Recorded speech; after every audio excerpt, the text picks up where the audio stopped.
의지할 곳이 없는 광야에 버려진 벌레와 같은 한 젊은 청년이 한밤중에 하나님이 한 꿈을 그에게 보여주었습니다. 그 꿈이 그의 일생을 움직이게 만들었고 그의 삶의 발걸음을 활기차게 만들었고 기쁨과 소망이 있는 사람으로 만들어지게 하였습니다.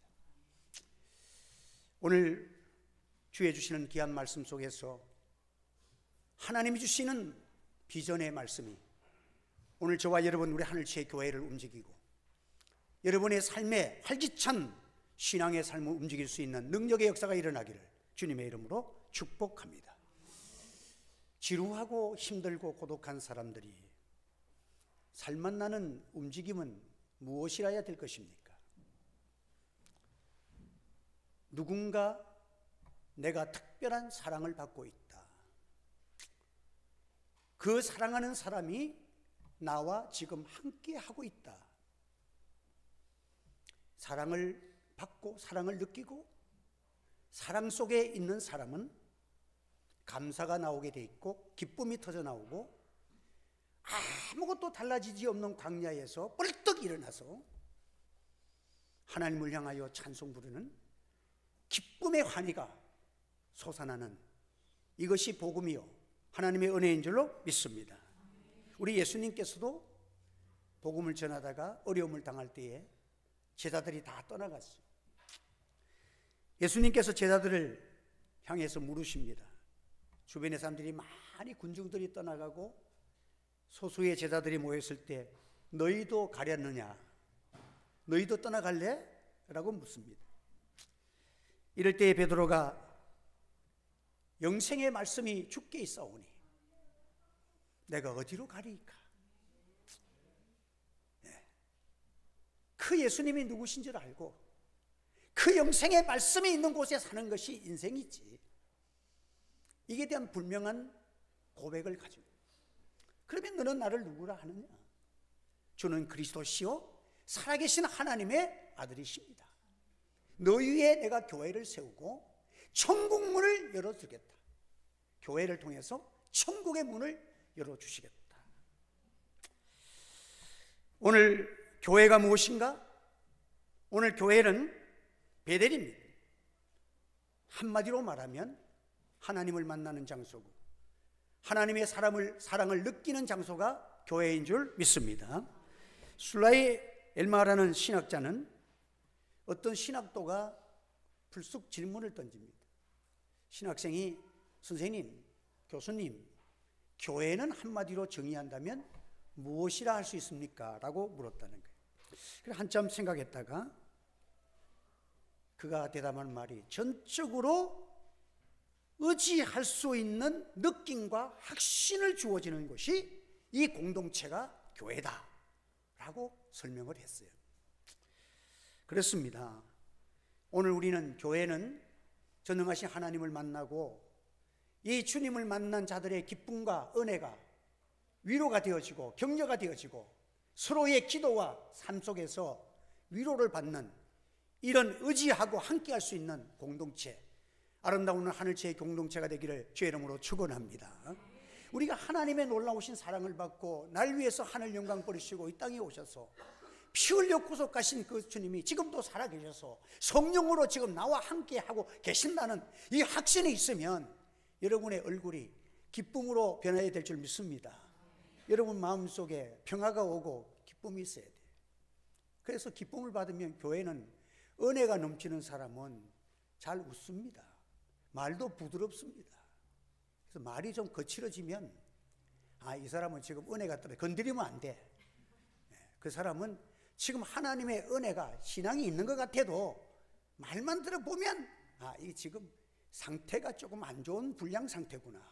그래 알 수가 있어. 그래서 은혜 받은 사람들은 다른 사람에게 가능하면 덕을 끼치고, 여러분 우리가 다른 사람을 고치려고 하지 마세요. 사람들이 왜 상처받는지 아세요? 틀린 말 안에서 고치는 게 아니야. 자수하는 게 아니야. 가정에도 싸움 나는 게 서로가 부부간에 나쁜 말 해가지고 싸움 나는 사람이 어디 있어. 자기 아내가 남편에게 나쁜 말 한 사람 있어요? 남편이 아내에게 나쁜 말 안 하잖아요. 옳은 말인데 듣기 싫은 말이 잔소리야. 잔소리는 다 옳은 말이야. 근데 듣기 싫게 하거든. 그래서 잔소리 하지 말고 사랑의 애교를 하시기 바랍니다. 똑같은 말이라도 애교적으로 하면 들어지고 기분 좋은데, 옳은 말인데 듣기 싫게 하면 잔소리가 되는 거예요. 그래서 교회 안에서도 다른 사람에게 이거 저거 지적하는데 그거 한다고 자기 말 들어요? 우리가 그렇게 사람이 쉽게 변하나요? 하나님의 은혜를 받아야 변할 줄 믿으시기 바랍니다. 그냥 축복해줘, 기도해주고 하나님의 은혜 주시면 다 변한다. 이런 사랑을 가지고 우리 공동체는 그리스도 안에서 그렇게 살아가야 합니다. 사람이 다 다르잖아요. 그 미국에서 식당하는 사람이 25년 동안 식당했는데, 이제는 들어와서 사람 얘기하는 것 봐도 저 사람은 어느 나라 사람이다 안 돼. 그래, 프랑스 사람은 이 국을 주면 먹으면서 천천히 먹으면서 음미를 한대. 근데 일본 사람은 먹으면 맛있다, 맛있다, 맛있다 이러면서 먹는데, 근데 한국 사람은 맛있으면 그냥 생각도 없이 막 퍼먹고 빨리 먹어버린대. 그러니까 이 사람마다 성격도 다르고 나와 다르다고 해서 표현이 다르지 틀린 게 아니잖아. 그래서 오늘 우리는 하나님 앞에서 살아갈 때에 이런 아름다운 공동체를 만들고 살아가야 합니다. 오늘 본문에 보면 청년 야곱이 집을 떠나서 수천리 머나먼 메소포타미아로 떠나가는 그런 광야길을 접어든 나그네의 장면이 소개되고 있습니다. 그는 아무것도 가지지 않고 다급하게 집을 빠져나옵니다. 아버지의 유산, 재산이라는 것도 어떠한 형에게 다 양도하고 목숨 하나 구하면서 도망을 쳐서 나와서 지금 라반 삼촌 집으로 향해서 머나먼 길을 가는 거예요. 장래를 알 수가 없습니다. 광야길에서 아무것도 없는 차림으로 집을 쫓겨난 것과 똑같은, 그냥 다급하게 목숨 하나 부려고 도망을 쳐 나온 거예요. 야곱이 브엘세바에서 떠나 하란으로 향하여 가더니, 여기에 믿음의 족장인 야곱이 이제 새로운 인생의 여정을, 그동안의 아버지 품 안에서 있었던 그 모든 삶 속에서 이제 거기에서 이제는 생명만 구해가지고 이제는 도망을 쳐서 새로운 인생길을 출발하는 내용인 것입니다. 그의 광야길은 멀고도 혹독한 길입니다. 저녁에 야곱은 광야에서 밤중에 돌 하나를 머리에 베고 누워서 잠을 청합니다. 그래서 자기 입었던 겉옷을 이불 삼아서 덮고 머리에 베개를 대고 한밤중에 잠은 자야 되니까, 피곤하니까 하루 종일 걸었으니까 잠을 자야 됩니다. 그동안에는 가정의 따뜻한 아늑한 가정 속에서 그렇게 편안하게 잠을 자던 사람이 이제는 광야에서, 사막의 광야의 한복판에서 나의 장래가 과연 어떻게 전개될 것인가. 이제 자기는 하나님의 축복을 받고 싶고, 장래의 명분을 통해서 하나님이 약속하신 그 축복을 받고 싶어서 참 엉터리 같은 일도 좀 하면서 어떻게 하든지 그래도 하나님의 약속을 붙들고 자기가 나왔어. 그런데 지금 그 하나님의 약속과 축복을 받기 위해서 나왔는데, 현재는 오히려 다 빼앗기고 빈손 털터리로 오직 하나님의 언약 하나만 붙들고 있는 거예요. 하나님의 약속에 축복 하나를 붙들고 장자 명분만 가지고 왔지, 자기의 삶은 오히려 완전히 언제 죽을지도 모르는 그런 상태 속에서 지금 방랑객이 되어 있다는 것입니다. 나그네의 자기 겉옷을 그스로서 몸을 덮어 이불을 삼고 밤을 새워야 했습니다. 실로 하늘을 지붕 삼고 돌을 베게 하고 처량 그 자체의 나그네가 되어 있었던 것입니다. 하나님의 언약을 자기는 가졌다고 생각했는데 그 광야에서 하나님의 언약은 보이지도 않고 인생의 허전함만 가득 차서 자기를 둘러싸고 있는 거예요. 가진 것은 보이지도 아니하는, 남들이 알아주지도 아니하는 하나님의 약속 하나 가지고 있는 거예요. 현재는 무위푼입니다. 하나님의 언약의 약속이 붙들었는데 그 언약이 이 광야에서 무슨 소용이 있겠느냐? 이 질문을 던질 수밖에 없는 상황입니다. 그래서 그날 밤에 잠이 들었는데 하나님께서 한 꿈을 그에게 보여주십니다. 구약시대에는 성경이 기록되지 아니한 시절입니다. 그래서 하나님께서 하나님의 계시의 방법 중에 하나인 꿈을 그에게 보여주십니다. 그 꿈은 너무도 야곱에게는 일생을 좌우하는 놀라운 비전의 꿈입니다. 하나님의 약속을 붙든 자에게 하나님이 반드시 여러분의 일생을 좌우하는 비전과 꿈을 주시는 줄로 믿으시기를 바랍니다. 이것은 야곱이 평생 동안 어디 가든지 간증하는 사건입니다. 그런 어렵고 힘들 때마다 여기 루스라는 곳에서 이름이 베델로 바뀌어. 그래서 은혜 받고 나니까 루스가 아니라 베델이야. 그는 어디 가든지 어려움을 당하면, 가정적으로 환난이 당하면 우리가 베델의 하나님을 만나러 가자. 그 베델에서 만났던 그 하나님을 그가 일생을 잊을 수가 없어. 그 확신이 언제 어디 가든지 이 베델은 이 야곱의 삶의 중심이 되어 있었다는 것이죠. 이 베델은 야곱에게 놀라운 체험을 주었고 간증의 사건을 발생하게 했습니다. 혼자 고독하고 외로운 아무도 없는 그 광야 속에서 내게 언약을 주신 그 하나님께서 이 광야까지 나를 따라와서 이곳에 하나님이 자기와 함께 계셨던 것을 깨달았다는 거예요. 여기에도 하나님이 계시건을 내가 알지 못하였도다. 여러분, 외롭고 고독하고 힘든 가운데서도 베델의 하나님은 우리 중에 임재하여 함께할 줄 믿으시기를 바랍니다. 여러 가지 어려움이 많고 교회가 환난이 있을지라도 하나님은 지금도 우리에게 따라오시고 이곳에 함께 계신다는 사실이 우리에게는 위로가 되고 능력이 될 줄 믿습니다. 그래서 언약의 하나님이 그와 내내 함께하고 있었어. 자기는 알지 못하고 잠이 들었는데 하나님이 깨우시면서 내가 너와 함께하고 있었다. 내가 여기까지 따라왔잖아. 내가 너와 떠나지 아니한다. 내가 너를 결코 떠나지 아니한다. 두려워하지 말라. 그리고 내가 좁은 너의 아브라함과 이삭의 하나님이 되어서 너 함께 하셨던 그 하나님이 너와 함께하고 동서남북을 바라보고 그들에게 약속했던 약속을 너를 통해서 또 이루어 주시리라. 놀라운 하나님의 약속을 이행할 것을 말씀을 해 주신 것입니다. 그래 그날 밤에 하나님께서 위로부터 그가 꾼 계시는 땅에서부터 하늘로 한 사닥다리가 쫙 내려와 있어. 야곱 위에 잠자는 돌베개 베었던 그 머리 위에, 이제 머리에서 꿈을 꾸잖아요. 머리 위에서부터, 돌베개 베는 머리 위에서부터 하늘로 사닥다리가 쫙 펴져 있어. 한 사닥다리.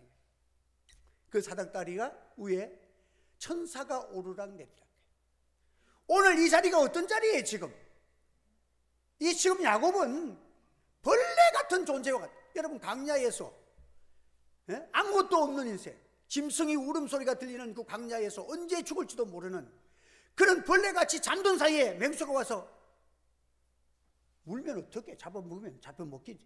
벌레 같은 그의 위치에 있는 자기 위에 하나님께서 위로부터 사닥다리가 내려와요. 하나님이 위에서 나는 너의 하나님이야, 내가 어디 가든지 너와 함께 하노라 하시는 하나님의 음성이 들려지고 하나님의 말씀이 선포하는 것, 이것을 가르쳐서 야곱은 나중에 명하기를 이곳은 베델이요 나중에 하나님의 전이 될 것이다. 할렐루야. 교회는 바로 무엇입니까? 벌레 같고 내가 초라하고 내 모습이 어떤 지경에 있을지라도 거기에 하나님이 계시고 거기에서 하나님의 말씀과 축복의 말씀이 들려지는 그 축복대로 야곱에게 펼쳐지는 이 은혜가 있는 것이 교회인 줄 믿으시기를 바랍니다. 그래서 그 사닥다리 맨 위에는 하나님이 계셨다. 하나님이 계시고 야곱은 사닥다리 밑에서 돌베개가 누워있는 하나의 벌레 같은, 그래서 그 이사야 41장에 보면요, 41장 14절에 쭉 읽어보면 야곱에 대해서 이렇게 말을 합니다. 버러지 같은 너 야곱아, 다른 옛날 성경에는 지렁이 같은 너 야곱아, 너희 야곱아, 너희 이스라엘 사람들아 두려워하지 말라. 여호와가 말하노니 내가 너를 도울 것이라. 내 구속자는 이스라엘의 거룩한 이니라. 보라, 내가 너를 이가 날카로운 새 타작기로 삼으리니 내가 산들을 쳐서 부스러기를 만들 것이며 작은 산들을 겨같이 만들 것이다. 여러분, 현재 버러지 같아, 지렁이 같은 존재 위에 하나님의 축복이 임하니까 내가 지금 변해서 새 타작마당의 새 기계와 같을 것이다. 이 타작마당은 들어가면 돌멩이는 다 갈라지고 부스러기가 되고 막 움직이는 아주 날카로운 그러한 역사가 일어나는 그런 새 타작기로 만들어주겠다. 여러분, 지렁이가 조금 커가지고 개가 된다 해도 놀라운 일인데, 새로운 타작마당의 새 타작마당 그 기계가 된다는 것이 있을 수가 있는 일이냐. 그러나 하나님께서는 야곱에게 축복하시기를, 이 지렁이 같은 야곱아, 내가 너를 타작마당의 새로운 기계처럼 너를 강한 존재로 역사의 모든 이방인들을 멸하고 승리할 수 있는 이러한 능력의 사람으로 내가 너를 사용하겠다. 하나님의 축복과 약속이 있는 거예요. 한번 따라합시다. 버러지 같은 야곱아, 내가 너를 새 기계로 만들리라. 새로운 타작 기계로 내가 만들어서 너를 사용하겠다. 여러분, 오늘 이 정말 버러지 같은, 내일 아침에 어찌 될 일도 모르고 두려워 떨는 짐승의 소리 앞에서도 몸이 움츠러지는 이 야곱이에게 하나님께서 사닥다리 위에서 말씀을 선포했어요. 버러지 같은 인생이 하나님의 언약을 붙들고 누워서 잠을 잤는데 하나님은 영광의 하늘의 세계를 보여주시는 거야. 이게 교회입니다. 할렐루야. 땅에 살아가면서 고난과 역경과 한숨과 죄악 가운데 살아가지만 오늘 우리 성도들은 교회에 와서 천사가 오르락내리락하는 하나님의 하늘의 영광의 하나님, 그 하나님이 이 사닥다리는 예수 그리스도를 의미하는 거야. 오늘 우리는 예수님을 통해서 하나님의 영광을 보고 천국의 영광을 보고 하늘의 영생의 세계를 바라보고, 여러분, 땅 위에 살아가나 우리는 오늘이나 내일이나 영원토록 변하지 않는 하나님의 사랑 속에 내가 있고, 예수 믿는 자에게 펼쳐질 영원한 영광의 세계가 예수님을 통하여 주어진 이 은혜를 체험하는 것이 교회인 줄 믿으시기를 바랍니다. 그래서 여러분, 이 야곱이는 이 광야가 어디냐, 아무도 없고 세상을 가장 초라하고 버러지 같은 존재지만 보이지 않아도 하나님이 함께 하시는 놀라우신 은혜를 체험하게 되었습니다. 야곱은 이 세상에서 홀로 되어 있는 줄 알았습니다. 들판에는 인가도 없습니다. 바람 불고 추운데 짐승의 소리만 들리는 곳에서 꿈의 사닥다리가 하늘과 땅을 가로질러 내려오고 거기에 하나님이 서서 계시고 그에게 친히 말씀하여 주시는, 내가 이 땅을 내게 줄 것이야. 나는 너를 축복할 거야. 너는 반드시 동서남북의 이 땅의 주인공이 될 것이다. 약속대로 이루어지는 축복이 야곱을 통해서 이루어지고 이스라엘이 펼쳐진 것입니다. 할렐루야.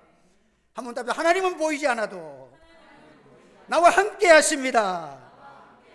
바람 불고 인기가 없는 한산한 들판에도 나와 함께 계십니다.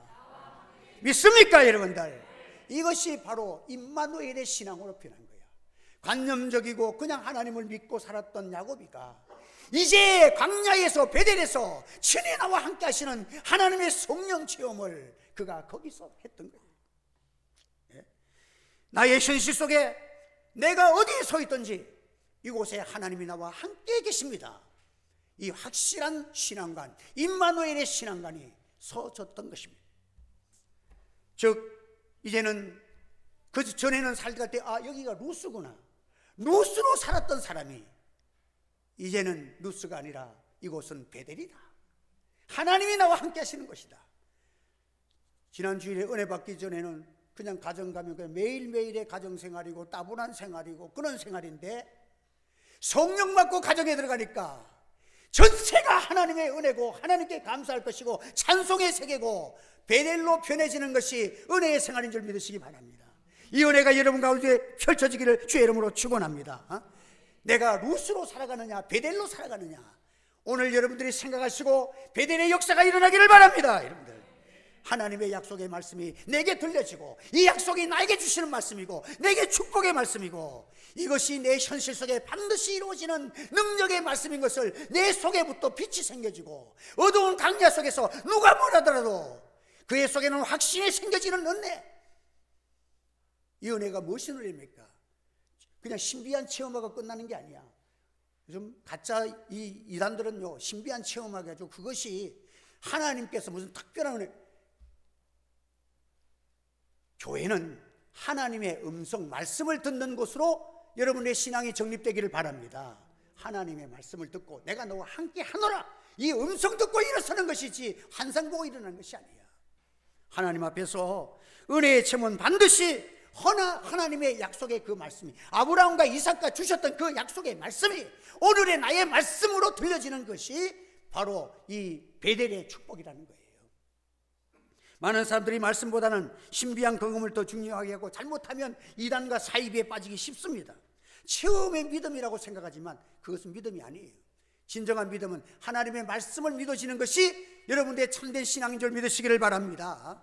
그래서 체험 속에서도 그것이 하나님의 말씀이 새로워지고, 이 말씀을 내게 하나님 깨닫게 해주시고자, 체험도 중요하지만 말씀에 대한 정립이 되어야 이 신앙이 좌로나 우로나 치우치지 아니하고 바른 신앙관을 가질 수가 있다는 거예요.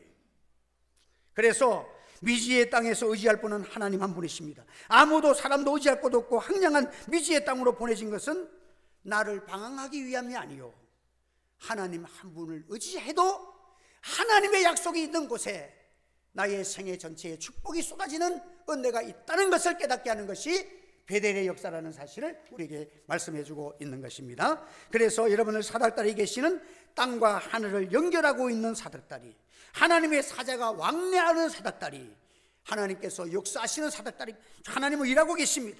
그리고 하나님은 말씀을 우리에게 주시는 사닥다리입니다. 예수님을 통해서 이제 신구약 성경 말씀이 나의 말씀으로 주어진 줄 믿으시기를 바랍니다. 이게 큰 은혜야. 그리고 사닥다리는 예수 그리스도를 표하는 거예요. 이 땅 위에서 구원의 길, 하나님께로 나아가는 길은 그 광야 천지 어디 가도 없어. 오직 예수 그리스도만이 우리의 구주신 줄 믿으시기를 바랍니다. 주는 그리스도시요 살아계신 하나님의 아들, 그분의 고백 속에서 교회가 세워지고 하나님을 만나는 길이 열려지는 것입니다. 예수님은 길이요 진리요 생명인 줄 믿으시기를 바랍니다. 그래서 예수 그리스도께서 이 땅에 보내신 하나님의 아들 독생자, 그분만이 땅과 하늘에 연결되는 오직 구원의 주가 되시고 메시아가 되신다는 사실, 그가 우리를 위해서 친히 죽으시고 부활하셔서 하늘 문을 열어주셔서 부활의 첫 열매가 되셔서 우리로 하여금 하늘 가는 길을 열어주신 것이 우리 하나님께 예수 그리스도 통해서 이루어진 것입니다. 그러므로 오늘도 이 사닥다리의 연결자는 예수 그리스도라는 사실을 기억하셔야 됩니다. 그리고 이 사닥다리는 교회, 그리스도의 몸인 교회를 이렇게 표현합니다. 야곱이 잠이 깨어 가로되 깨어 이르되 여호와께서 과연 여기 계시거늘 내가 알지 못하리도다. 이에 두려워하여 가로되 두렵도다. 이것이요 다른 것이 아니라 이는 하나님의 전이요 이는 하늘의 문이로다 하고, 야곱이 아침에 일찍 일어나 배기하였던 돌을 가져다가 기둥으로 세우고 그 위에 기름을 붓고 그곳 이름을 베델이라 하였더니 이 성의 본 이름은 루스더라 하였더라. 여러분, 교회는 바로 이것입니다. 루스 속에서 세상의 루스 같은 세상을 살아가면서 베델의 축복을 받은 하나님의 백성으로 여러분의 가는 곳곳마다 하나님의 살아계신 증거를 보여주고 베델의 역사를 함께 이루어가면서 참으로 전능하신 하나님이 나와 함께 하시는 그 은혜를 우리 하늘 체계를 받으시고 여러분들이 발걸음이 움직이는 곳곳마다 하나님의 은혜를 간증하고 하나님의 역사를 일으키는 축복의 하나님의 백성들 다 되시기를 주님의 이름으로 축복합니다. 기도하겠습니다. 할렐루야. 감사합니다. 오늘도 아는 말씀을 또 증거했습니다. 하나님, 이제 우리의 마음속에 믿음이 살아 역사하시고 오늘로 나와 함께 하시는 임마누엘의 신앙이 되게 하여 주시옵소서. 임마누엘 신앙을 받고 기쁨과 감사와 남들이 알지 못하는 가장 고독 속에서도 최고의 하늘의 영광과 찬송을 할 수 있는 성령의 사람들이 되게 하여 주시옵소서. 믿음대로 되어지고 말씀대로 되어질 줄 믿습니다. 우리의 미래는 하나님의 손에 있고 하나님이 한국교회를 붙드시고 또 우리의 미래를 주장하여 주실 줄을 믿습니다. 믿음으로 일어서는 베델의 역사가 우리 가운데 일어나게 하여 주시옵소서. 예수님의 이름으로 기도하옵나이다. 아멘.